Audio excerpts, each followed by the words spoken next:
여러분 안녕하세요. 북유라시아, 이 유럽과 러시아 사이에서라는 이제 저희 강의의 마지막 강의로서 이렇게 수업을 진행을 하게 되었습니다. 한 학기 동안 너무너무 고생이 많으셨고요. 이번 시간에는 지난 우리가 다뤘던 여러 주제들 속에서 특히 이 문명의 충돌이라는 관점, 또 유럽에 위치하고 또 러시아 그 사이에서 북유라시아 다양한 국가들이 어떤 상황을 겪고 있는지, 또 러시아는 어떤 정체성을 갖는지 등등에 대한 내용으로 마무리를 하고자 합니다. 시작을 해보겠습니다.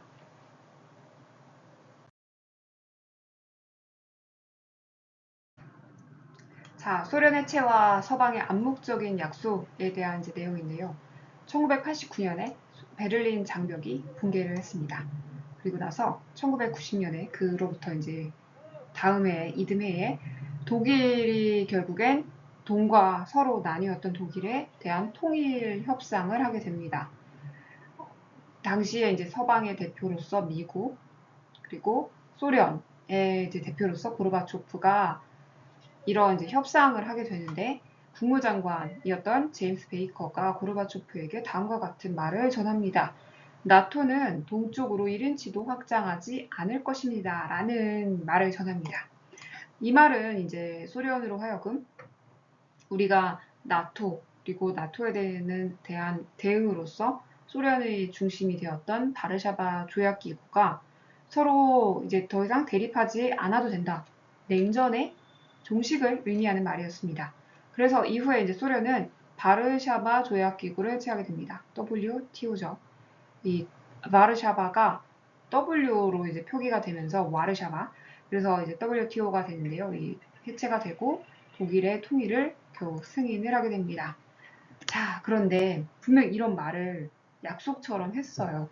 그런데 이 약속은요, 명문화되지 않았어요. 문서화되지 않은 구두 약속이었습니다. 그러다 보니 이제 해당 약속이 바로 공식 조약이나 문서에 명시되지 않았다라는 한계가 있었습니다.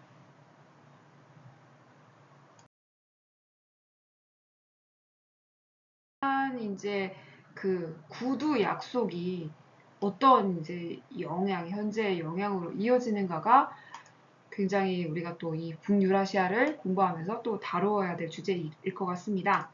자, 나토는 동진을 지속합니다. 폴란드, 헝가리, 체코. 자, 1999년에 나토에 가입하고요.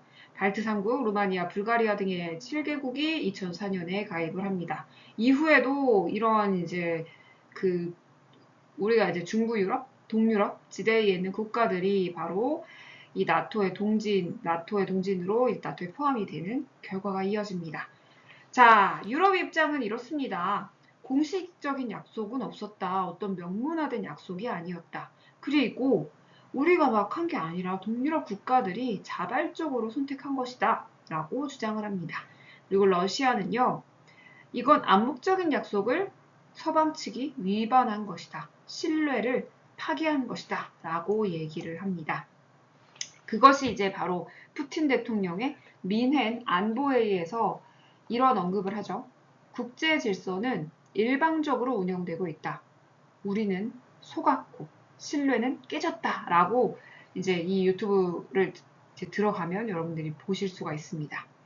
자, 2007년 미넨 안보회의에서 푸틴 대통령이 이런 언급을 하고 이후에 2008년에서 그루지아, 당시에 그루지아에서 북오세티아를 침공을 하면서 또 러시아가 그 북오세티아를 평화유지군으로서 지원을 하게 되면서 조지아 전쟁이 발발을 하죠. 그리고 2014년에 러시아가 크림반도를 병합하게 되죠. 그리고 2022년에 우크라이나 전쟁을 일으키게 되죠. 이러한 것들이 바로 이제 나토의 동진에 대한 러시아의 지정학적 반격으로 해석이 됩니다.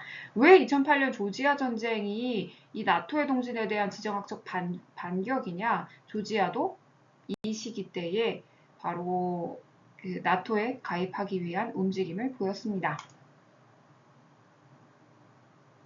이게 바로 이제 미네 남부 회의에서 푸틴 대통령이 여기에 당시에 이제 뭐 앙겔라 메르켈 총리, 독일 총리에서부터 해서 다양한 이제 이 서방의 수장들이 앉아있는 그 코앞에서 바로 이런 우리의 신뢰는 깨졌다라고 역사적인 이런 연설을 하는 장면입니다.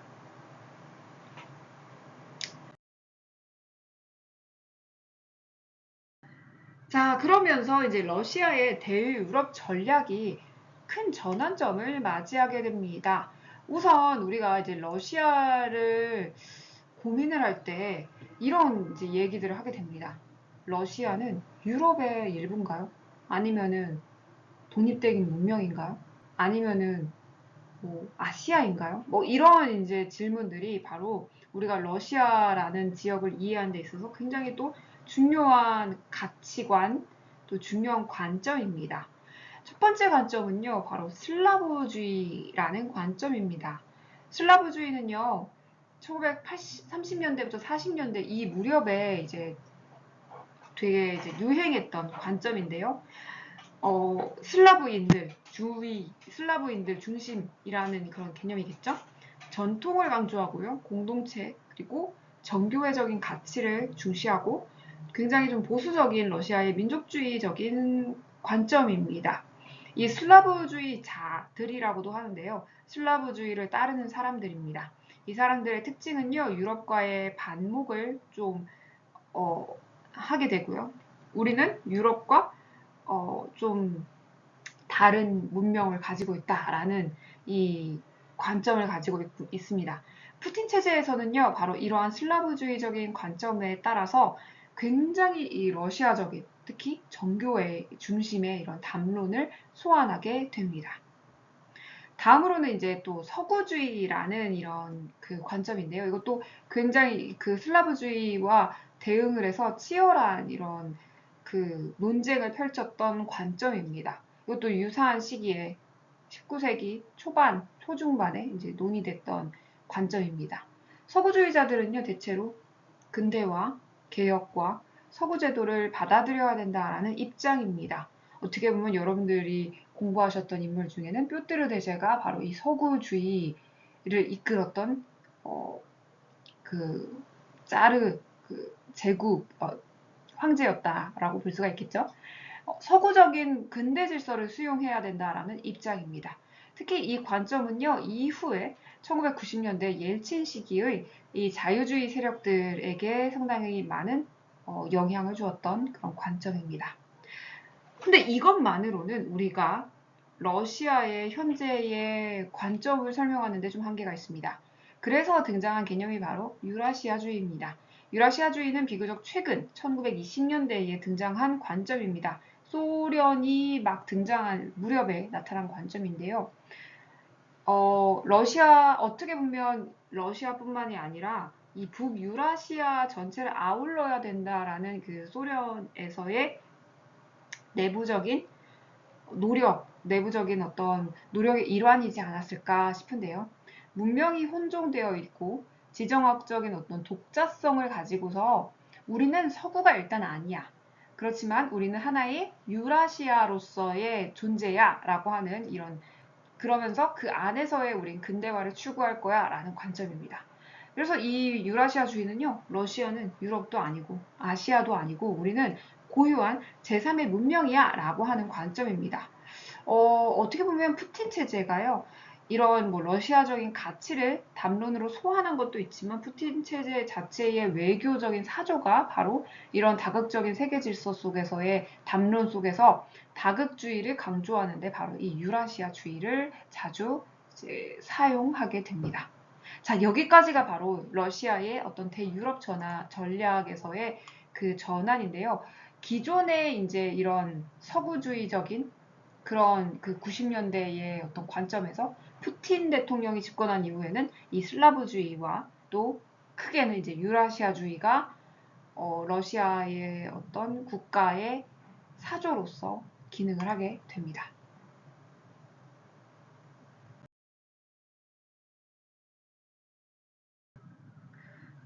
자, 여러분들은 어떻게 생각하시나요? 러시아는 유럽일까요? 그런데 이미 제 제목 속에서는 유럽과 러시아라고 함으로써 러시아를 좀 유럽하고 좀 다른 존재로 보여주는 것 같기도 합니다. 자, 어쨌든 둘은 굉장히 차이를 보여주고 있고요. 그거 크게는 이제 가치와 역사인식에서 큰 차이를 보이게 됩니다. 그것이 이제 지금 현재의 상당히 많은 이런 이전에 제가 설명을 드렸던 분쟁들 그리고 첨예한 논쟁들 속에서 드러나게 됩니다. 가치의 차이는요, 여러분들도 잘 아실 거예요. EU의 경우에는 굉장히 이런 보편주의적인 가치를 보여주고 있습니다. 그러다 보니까 이 민주주의라든가 법치주의, 인권을 굉장히 중시하는 경향을 보이고 있습니다. 그런데 러시아의 경우에는 문명주의, 유라시아주의를 따르면서 보다 전통적인 가치를 추구합니다. 뭐 성 역할에 있어서도 러시아의 경우에는 뭐 어떤 전통적인 그런 가치관에 따라서 LGBT 같은 것들을 인정하지 않는다라든가 굉장히 이제 보수적인 입장을 보이고 있죠.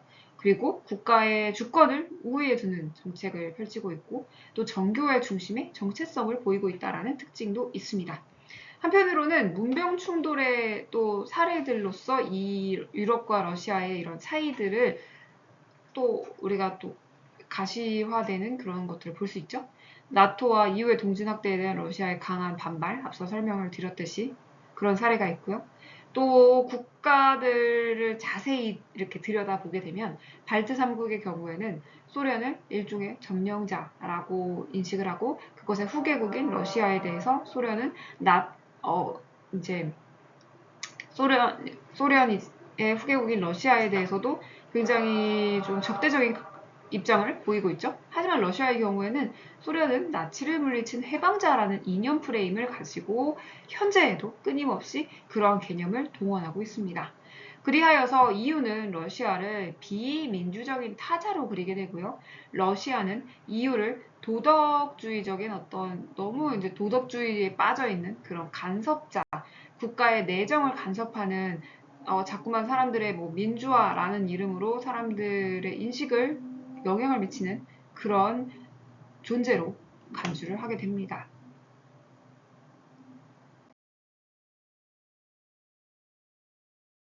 자, EU 회원국의 현황입니다. 상당히 이제 많은, 여기가 이제 러시아고요. 벨라루스, 그리고 우크라이나를 제외한 나머지 국가들이 상당히 많이 이제 EU의 회원국으로 등록이 되어 있죠. 자, 이거는 나토 회원국입니다. 사실상 지금 여기 북미 대륙이죠. 북미 대륙. 그리고 여기 이렇게 그 유럽 국가들이 있고 이 국가들이 이제 점차 최근에는 이제 북유럽으로까지 확대되고 있는 현상을 보여주고 있습니다.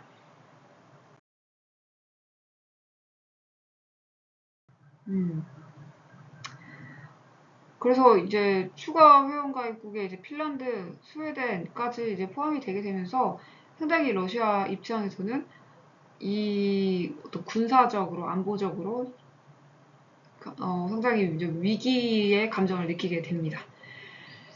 그리고 이 장면은요, 이제 우크라이나 전쟁 이후에 이 발트 3국에서의 국가들이 한때 이제 소련이었기 때문에 다양한 이제 소비에트를 기념하는 기념비들이 있었어요. 이런 것들을 이제 없애버리는 그런 모습들이 나타나게 됩니다.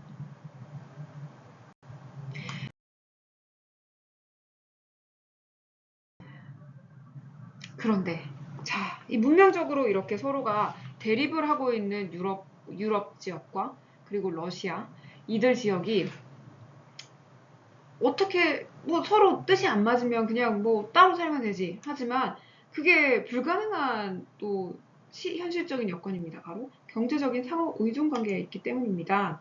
러시아는요, 유럽에 천연가스, 석유 이런 원자재들을 수출합니다. 러시아는 자원이 굉장히 풍부한 국가죠.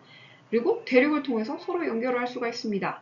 이유는요, 러시아의 기술이나 금융 서비스 그리고 또 소비재들을 수출을 합니다. 사치품 이런 것들을 수출을 합니다. 그래서 유럽의 일부 국가는요, 에너지 의존도가 50에서 90% 이상이 이 러시아에 의존을 하고 있습니다. 특히 독일 같은 경우에는 상당히 높은 거의 90%에 육박하는 비율로 상당히 산업에 기반이 되는 여러 그 자재들 그리고 가스들을 이제 러시아로부터 수출해야 되는 상황, 수입해야 되는 상황입니다. 그리고 이것이 이제 LNG 같이 소규모로 이렇게 수입 수출이 되는 것이 아니라 파이프라인을 통해서 석유관 그리고 가스관을 통해서 수입 수출이 이루어지고 있단 말입니다. 대표적인 게 이제 노르드 스트림 1, 2입니다.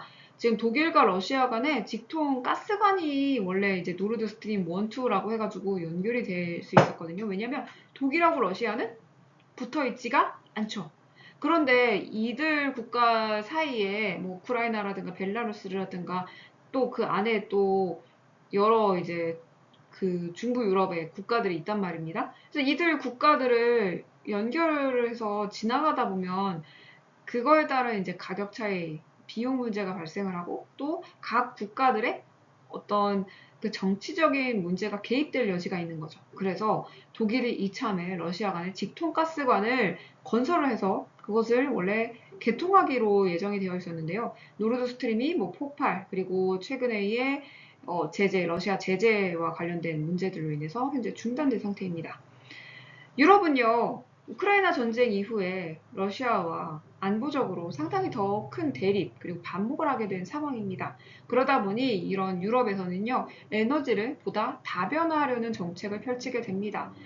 에너지를 러시아에게 의존을 하다 보니 어떻게 보면 러시아가 에너지 가격을 극단적으로 높이는 공급을 이제 축소시킴으로써 가격을 막 높이는 정책을 펼치게 되면 유럽을요, 막 예를 들면 겨울에 가게 되면요, 호텔 같은 경우에도 막 틀지 않습니다. 우리나라에서 하는 이런 그 난방 기구들을 도저히 틀 수가 없습니다. 여름에는 에어컨을 가동할 수가 없습니다. 왜냐? 가스비가 너무 올라가가지고 이걸 사용하기가 힘들어지는 그런 상황이 발생하는 거죠.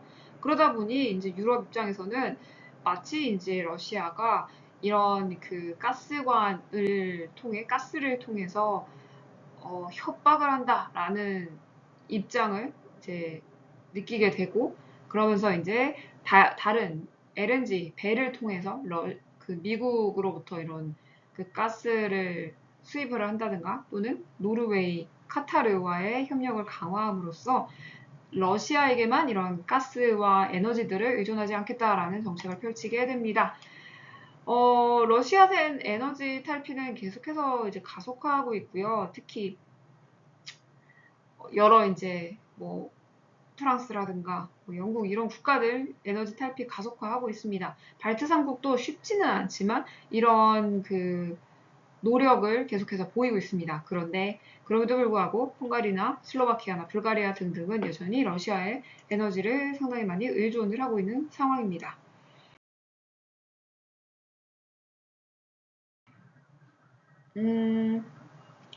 여기에 이제 가스관들이 표시된 그림입니다. 이제 러시아로부터 이렇게 벨라루스나 우크라이나를 통해서 가스관이 연결되어 있었고요.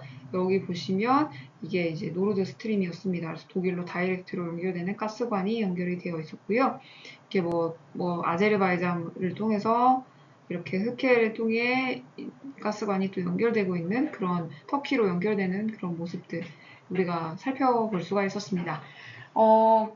이게 이제 바로 노르드 스트림이고요. 가스 공급이 노르드 스트림 1, 2가 있는데요. 1의 경우에는 공급이 중단됐고 2는 개통을 하려고 했는데 상업을 결국에는 하지 못했다라고 볼 수가 있습니다.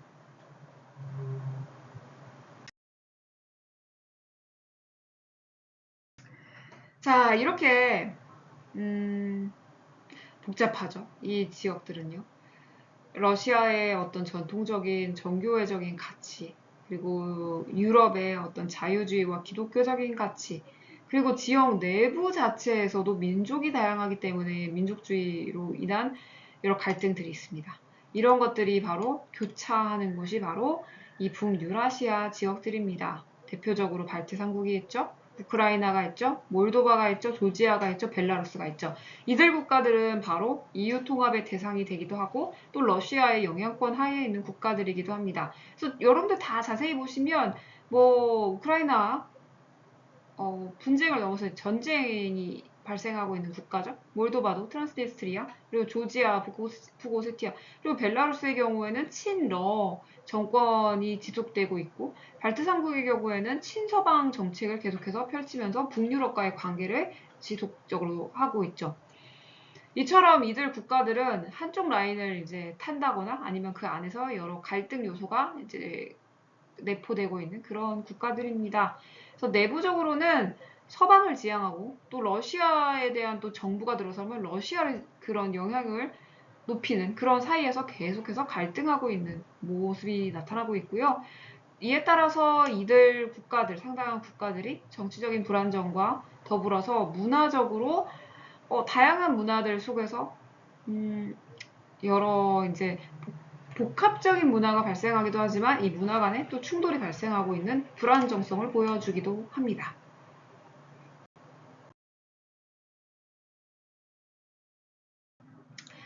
자, 이런 이제 다양한 문화들이 충돌하는 이 북유라시아 지역에서는요, 어쩌면 뭐 갈등을 완전히 없애겠다? 불가능하죠. 서로 이미 다른 문화들이 결합된 형태의 이제 국가들이거든요. 그래서 어쩌면 경계 속에서 존재하기라는 그런 이제 관점에서 이 지역들을 바라봐야 되지 않을까 생각이 듭니다. 그래서 과연 이들 국가들이 러시아와 유럽 사이에서 균형을 맞출 수 있는가가 향후의 이 북유라시아의 안정성과 관련이 있을 것 같습니다.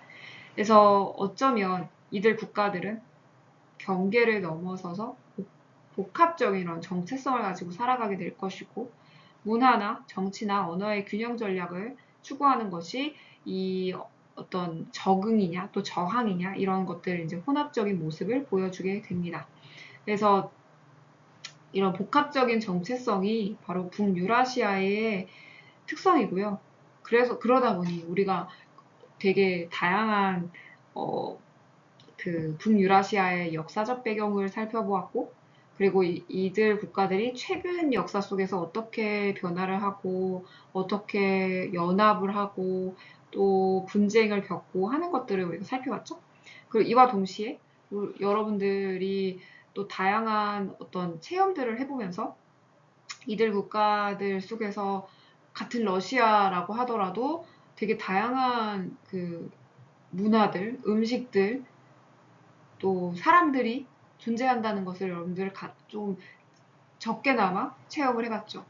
그래서 그런 속에서 우리가 어떻게 이들 국가들이 다양한 이런 정체성 속에서 살아갈 수 있을까에 대한 고민을 해보셨을 것 같습니다. 그래서 문화를 공부하는 데 있어서 어쩌면 이 북유라시아 지역을 공부하는 게 굉장히 중요하다라고 보여지고요. 어쩌면 북유라시아 지역을 공부하게 되면 여러분들이 다양한 문명들이 어떻게 교차하고 또 적응하면서 살아갈 수 있는가에 대한 좀 힌트 그리고 또 어려움들을 살펴볼 수 있을 거라고 생각합니다. 자, 그래서 이제 여러분들과 함께 퀴즈 한번 해볼게요. 자, 러시아와 EU 사이의 관계는 문명적으로는 대립하지만 경제적으로는 땡땡땡땡 관계를 유지해왔다. 그리고 러시아에서 독일로 천연가스를 보내기 위해 만든 해저 파이프라인의 이름은 무엇이었을까요? 5초를 드릴게요, 여러분들. 잠깐 한번 어떤 것들이 있었는지 한번 생각해보는 시간 가져보겠습니다.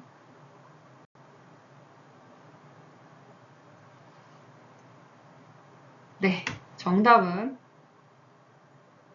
바로 상호 의존 관계 그리고 노르드 스트림이라고 하죠. 네. 이렇게 이제 이 짧은 특강을 이제 마무리를 하겠습니다. 이 특강에서는 여러분들이 이 유럽이라는 정체성 그리고 러시아라는 정체성 이 문명들 속에서 어떻게 살아가고 또 그 과정을 여러분들도 한번 고민해보는 시간으로서 의미가 있었으면 좋겠습니다. 그러면은 첫째 강의는 여기서 마치고요. 그 다음 강의를 통해서 여러분들과 또 한번 만나겠습니다. 수고하셨습니다.